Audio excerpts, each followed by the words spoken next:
Ce programme vous est offert par UBA. UBA, Africa's Global Bank.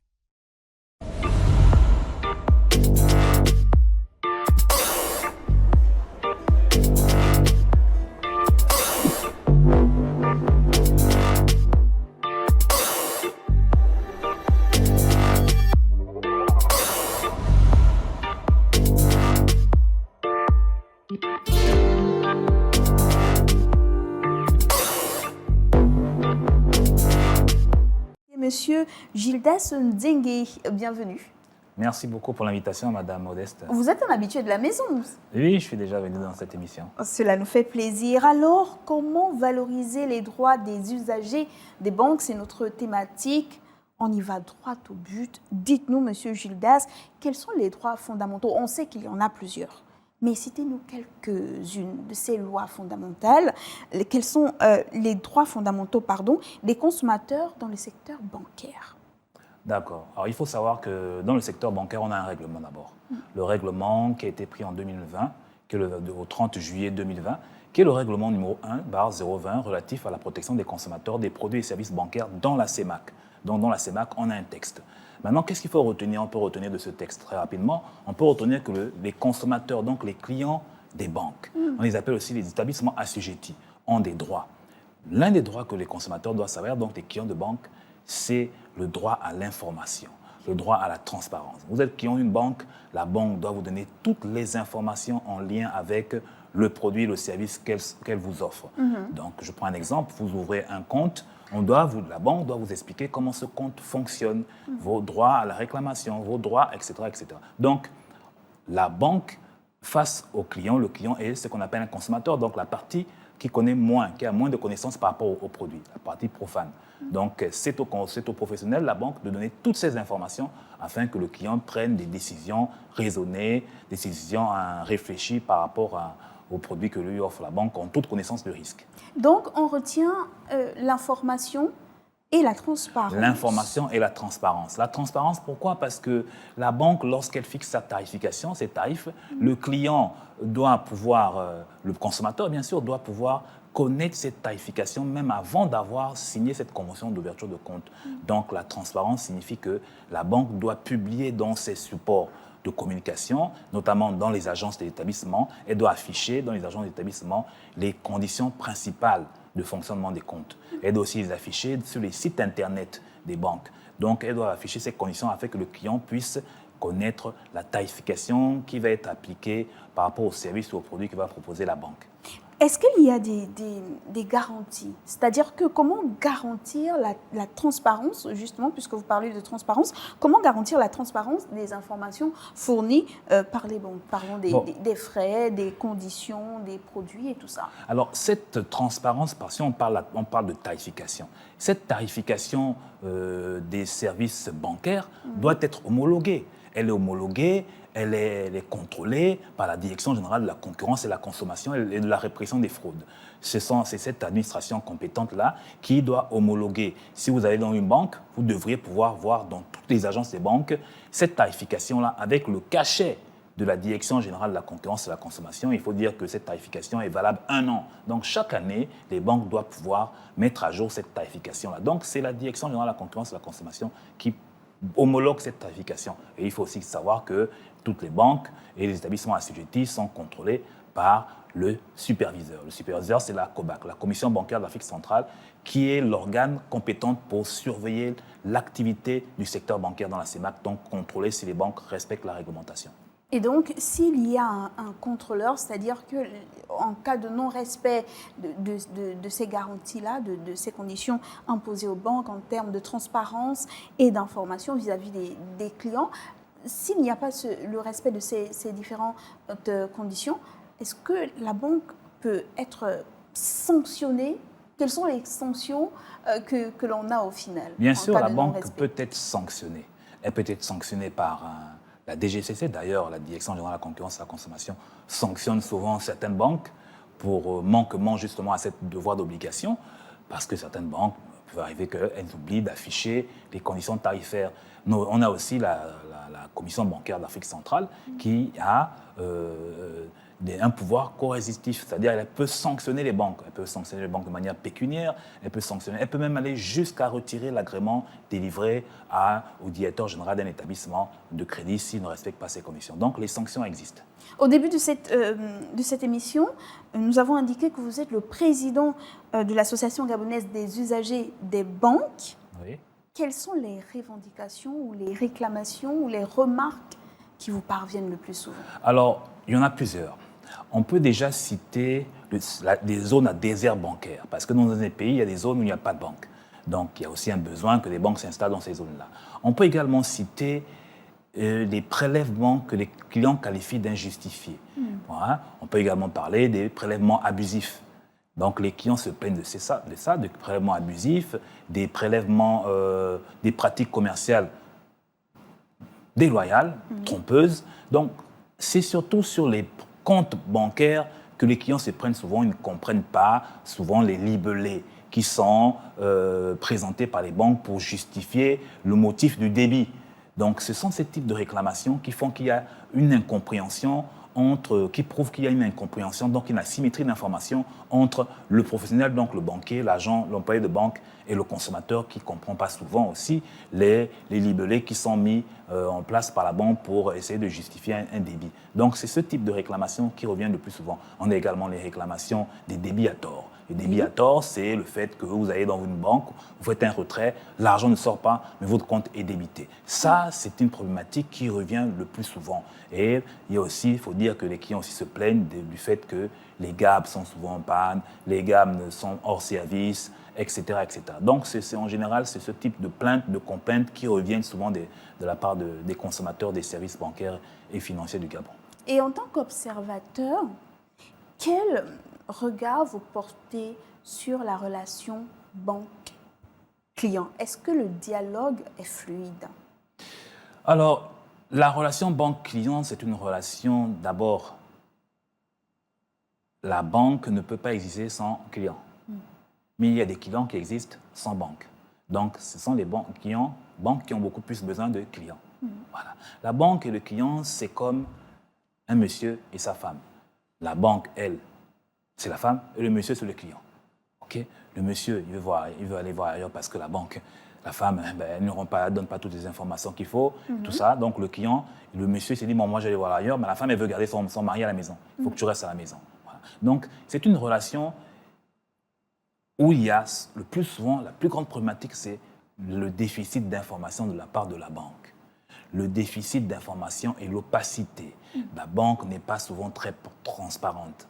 Et il faut dire que nous avons aussi du côté du client un déficit en éducation financière, un déficit en culture bancaire, culture financière, culture boursière. Donc c'est ce déficit-là, c'est ce challenge-là, ce défi que l'Association gabonaise d'usagers des banques s'est donné en essayant d'outiller de plus en plus, améliorer la culture financière, la culture bancaire des populations gabonaises, donc des consommateurs, afin que, une fois que cette culture sera améliorée, le consommateur va se sentir en confiance et il va choisir des produits en toute connaissance de cause. Parce que comme quelqu'un le dit, lorsque vous êtes instruit, vous pouvez plus facilement défendre vos intérêts. Donc notre rôle, c'est d'outiller le consommateur en culture bancaire, culture financière et culture boursière. Le rôle des banques ne concerne pas que l'aspect financier. Est-ce qu'aujourd'hui, on peut dire que les banques, disons sur le plan national, font véritablement suffisamment d'efforts pour éduquer leurs clients en termes de leurs droits, sur leurs droits? Bon, elles ont comme je disais, il y a un déficit. Beaucoup, vous savez que moi je dis souvent que les banques ne doivent pas se faire du chiffre d'affaires sous l'ignorance des clients. Ça doit se faire, le chiffre d'affaires, un chiffre d'affaires sain. Il doit avoir une richesse sainte, et même pas une richesse qui se base sur l'ignorance. Donc, il y a ce véritable problème-là, quand les banques, elles le reconnaissent, ce déficit d'information. Voilà. Et puis, lorsqu'elles informent aussi le client dans une convention d'ouverture de compte, il faut que le client soit apte, capable de décortiquer ce qui a été mis dans une convention d'ouverture de compte. Et là, c'est pas souvent, la banque n'a pas souvent le temps d'expliquer au client tous les éléments, tous les articles, l'esprit des articles qui sont mis dans les conventions d'ouverture de compte. C'est pourquoi nous avons pris ce rôle-là, en tant qu'association de défense des consommateurs, ne pas défendre juste pour défendre, mais apporter une valeur ajoutée au client. Donc l'outiller afin d'améliorer son niveau de connaissance, le faire élever. Donc nous prenons ce rôle-là comme axe prioritaire, éduquer la population en éducation financière, en améliorer la culture financière des populations. Vous parlez d'opacité. Est-ce que la banque est la seule responsable? Parce qu'en face, il y a le client, comme vous le disiez. Est-ce que le client, lui aussi, n'a pas une responsabilité? Au niveau du Gabon, est-ce que les personnes, les consommateurs des produits financiers, disons des produits bancaires, sont elles-mêmes, ces personnes-là, à la recherche de l'information? Parce qu'il faut aller chez le gestionnaire, mais quand je vais chez le gestionnaire, est-ce que je pose les bonnes questions? Bon, vous parlez de bonnes questions. La bonne question, il faut savoir quelle est la bonne question. Quelle est la bonne question pour un client qui ne connaît rien à la banque? Parce que la banque, là-bas, c'est des professionnels, on fait des études pour travailler en banque. Donc, il y a une asymétrie d'information entre le client et la banque. C'est vrai qu'il y a des reproches qu'on peut faire aux clients, notamment le fait qu'ils ne prennent pas le temps souvent de lire les conventions pour ceux qui ont un certain niveau qui peuvent les lire, et de signer lu et approuvé, alors qu'il n'a même pas eu lu en réalité la convention, il a signé lu et approuvé. Donc, nous recommandons aux clients de souvent prendre le temps de lire. C'est pourquoi les droits permettent à un client, justement, d'avoir ce droit-là à la rétractation. Le client a un droit à la rétractation, qui peut être un droit sur 3 jours. Lorsqu'il a signé, par exemple, un contrat, il peut se rétracter.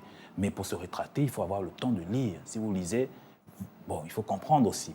Donc, c'est ça les difficultés, en fait. Donc, pour aider les clients à mieux comprendre, à adopter une nouvelle attitude, il faudrait que nous valorisons, nous popularisons la culture bancaire et financière afin que la relation aussi puisse s'améliorer. Est-ce que ce n'est pas fait à dessein? Le comportement des banques vis-à-vis de leur clientèle, cette impression de non-transparence, de mauvaise communication, est-ce que ce n'est pas fait à dessein? Parce qu'avant tout, une banque, elle souhaite gagner aussi. Oui, les banques souhaitent gagner, mais on dit que le client est roi. Et le client est roi. Lorsqu'il est roi, le roi, s'il est roi, il faut qu'il ait la connaissance. Et la connaissance, le plus souvent, il faut aller la chercher. Il vaut mieux la chercher qu'attendre qu'on nous la donne. C'est vrai que les banques ont l'obligation de nous la donner. Mais nous-mêmes, en tant que clients éduqués, avertis, nous devons pouvoir chercher la connaissance qui va nous permettre de porter nos couronnes de roi. Donc, les banques, une banque est là pour faire du profit. Si elle est là pour faire du profit, c'est qu'elle ne vous dira jamais que la banque concurrente, le confrère, est meilleur qu'elle. Donc, c'est nous, aux clients, de nous organiser afin qu'ensemble, on puisse évoluer, améliorer nos connaissances pour que nous ne rentrions pas dans ce qu'on appelle des contrats non équilibrés, parce que le client aussi doit être protégé contre le déséquilibre des contrats. Parce que quand vous allez voir votre banque, c'est la banque elle-même qui a déjà préparé le contrat, la convention. Le client ne vient que la signer. Là, il y a un problème. Mais dans cette convention-là, dans ce contrat-là, on peut avoir des contrats léoniens, c'est-à-dire le contrat où c'est le lion, c'est la banque, et la proie de la banque, c'est le client. Donc, la loi aussi est là pour essayer de rééquilibrer les contrats afin que le client se sente mieux en confiance lorsqu'il s'engage dans un produit et service bancaire. Dans la démarche de l'acteur en éducation financière que vous êtes, il y a le besoin d'éduquer, effectivement. Et donc, parmi les utilisateurs des produits financiers, il y a des personnes marginalisées. Parfois celles qui vivent en zone rurale, celles qui parfois n'ont pas fait de grandes études, et elles savent juste qu'il faut aller à la banque, ouvrir un compte, je mets mon argent en sécurité. C'est tout ce qui tourne autour, je ne sais pas. Et même lorsqu'on a fait de grandes études, il arrive qu'on ne comprenne pas. On n'a pas le temps de tout lire et de tout comprendre. Alors, comment, selon vous, les banques peuvent-elles améliorer l'inclusion financière pour ces personnes vulnérables? Bon, l'inclusion financière pour ces personnes vulnérables, pour l'améliorer, l'axe prioritaire, c'est l'éducation financière. Le premier axe pour améliorer l'inclusion financière dans notre pays, c'est l'éducation, c'est l'amélioration. On reviendra toujours sur ça, parce que plus le client aura connaissance du fonctionnement du secteur bancaire, qu'est-ce qu'un compte courant, qu'est-ce qu'un compte épargne, comment ça fonctionne, qu'est-ce qu'une banque, qu'est-ce qu'il y a une différence entre une banque, un établissement de microfinance, un établissement de paiement, un émetteur de monnaie électronique. comment le compte fonctionne? Les clients seront en confiance. Et vous le savez que la confiance, aucune économie ne peut fonctionner sans confiance. Et la confiance vient par la connaissance. Une fois que les consommateurs du Gabon, ceux qui sont exclus, qui ne sont pas inclus dans le monde financier, auront l'information, ça va générer chez eux la confiance. Et une fois qu'ils seront en confiance, ils vont drainer l'épargne. Leur épargne qui était thésaurisée à la maison, ils vont le drainer vers le secteur bancaire. S'ils drainent cette épargne vers le secteur bancaire, qu'est-ce qui va se passer? Cela va améliorer le produit net bancaire. Et bien, si le produit net bancaire est amélioré, les banques vont faire beaucoup plus de crédits. Au bénéfice de qui? Au bénéfice du consommateur. Au bénéfice de qui? Au bénéfice des entreprises, donc au bénéfice des entreprises. Et en plus de cela, ben, l'État va bénéficier parce que la banque va payer plus d'impôts.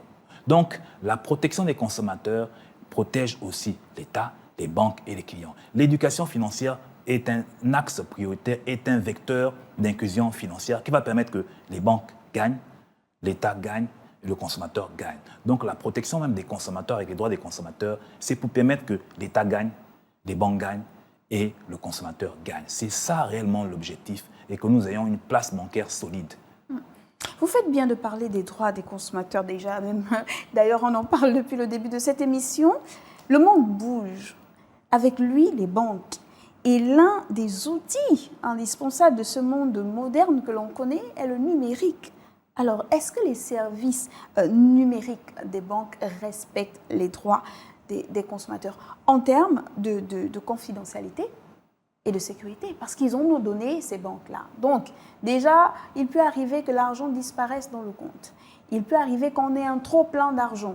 On bloque notre compte parce que la somme qui est dans ce compte-là, on ne la reconnaît pas.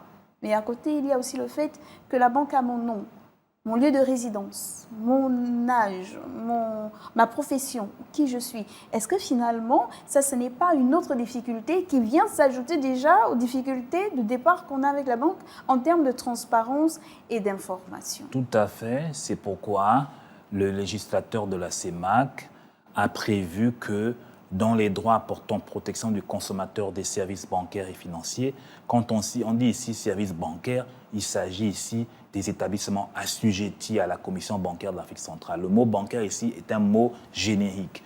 Il s'agit des établissements de crédit, donc banques et les établissements financiers, les établissements de microfinance et les établissements de paiement. Pour dire quoi? Pour dire que le client a droit à la protection des données à caractère personnel, la confidentialité de ces données à caractère personnel. Qu'est-ce qu'une donnée à caractère personnel? Votre nom est une donnée à caractère personnel. Même une photocopie, votre photo est une donnée à caractère personnel. Votre date de naissance est une donnée à caractère personnel. Ces données à caractère personnel-là ne doivent pas être utilisées par ces établissements à des fins différentes de la finalité pour laquelle ils ont été collectés. Sinon, c'est un détournement de finalité. Je prends un exemple. Vous donnez vos données à caractère personnel à une banque pour ouvrir un compte. Et puis, vous constatez qu'à chaque fois, la banque vous envoie un message pour vous proposer les produits. Là, il y a un détournement de la finalité. La banque peut être condamnable parce que le jour où vous avez ouvert le compte, que vous lui avez donné vos informations, ce n'était pas qu'elle vous envoie des messages, vous proposez les produits. Ce n'était même pas pour qu'elle vous envoie un message pour vous souhaiter joyeux anniversaire. Donc, il faut qu'on comprenne que les données à caractère personnel, quand la banque les collecte, il faut qu'elle les collecte pour la finalité pour laquelle elle a été collectée au début. En plus de ça, vous savez qu'il y a un grand business mondial de la vente des data, des bases de données. Il ne faudrait pas que les banques utilisent les données du client pour aller les vendre auprès des entreprises qui vont les utiliser pour faire du matratage marketing auprès des populations pour vendre leurs produits. Donc, ces données à caractère personnel-là doivent être protégées par les clients, par les établissements de crédit qui les collectent pour justement la relation commerciale qu'ils souhaitent entretenir avec la banque. Quel est le regard que le Gabonais lambda, le citoyen lambda, porte sur le fonctionnement de la banque? Pour lui, une banque sert à quoi? Bon, c'est vrai qu'il y a une confusion.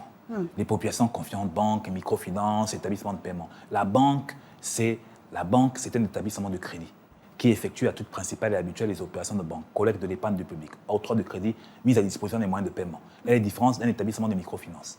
Les établissements de microfinance, comme on dit microfinance, la petite finance, les deux ont la particularité que ces deux sont des sociétés de capitaux, des SA, mais en termes de capital, la banque, son capital, minimum, c'est 10 milliards. Le capital minimum des microfinances aujourd'hui, parce qu'avant c'était 50 millions, aujourd'hui on est à 300 millions. Vous voyez qu'il y a une différence. Et là, je parle encore d'établissements de microfinance de deuxième catégorie. Parce que les microfinances, il y a 3 catégories. Première catégorie, statut juridique, on les appelle les coopératives. Deuxième catégorie, on les appelle les sociétés anonymes.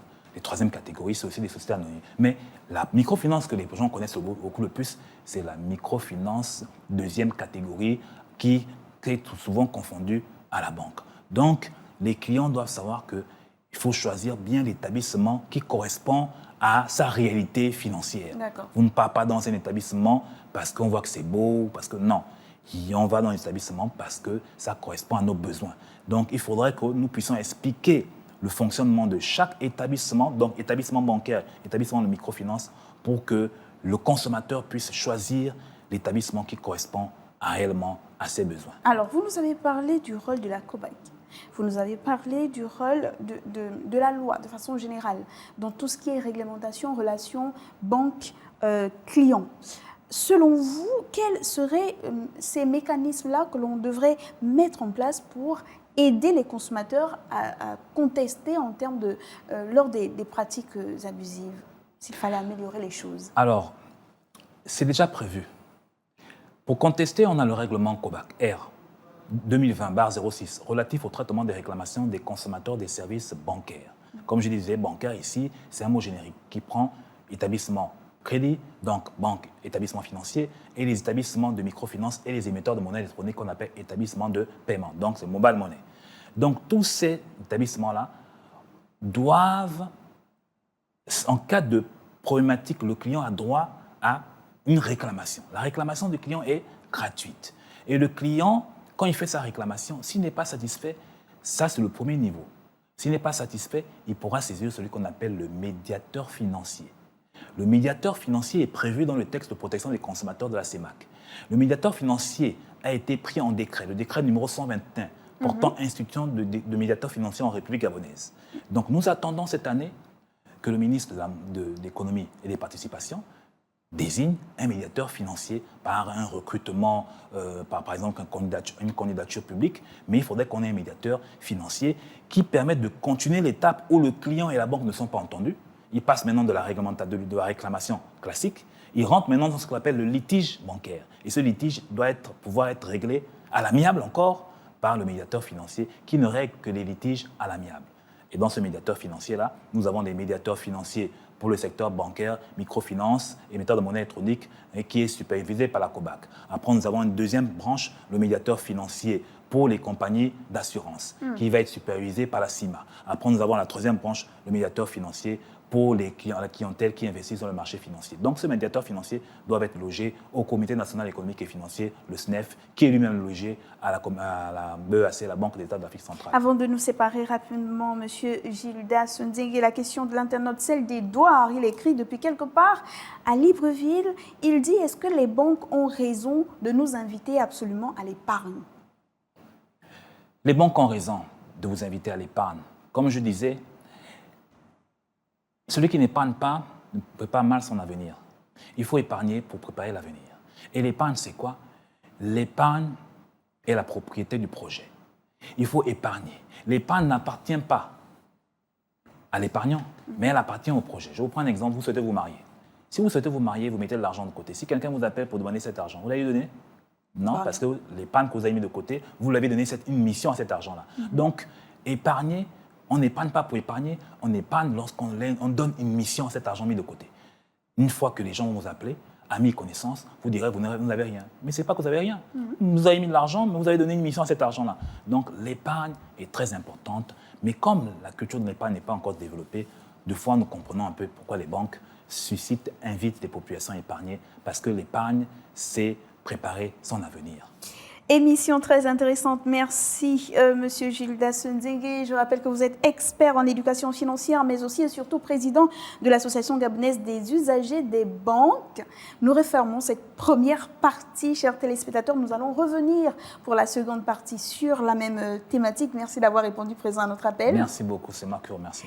Nous arrivons donc au terme de cette première partie, comme je le disais tantôt, de notre thématique consacrée à la valorisation des droits des consommateurs bancaires. Ce débat a mis en lumière lumière une réalité claire. Dans un secteur financier en constante évolution, protéger et valoriser les consommateurs n'est pas seulement une question de justice, mais aussi un levier de confiance et de croissance durable. Rendez-vous très vite pour la deuxième partie. En attendant, n'oubliez pas, le temps de la réflexion est une économie de temps. Au revoir.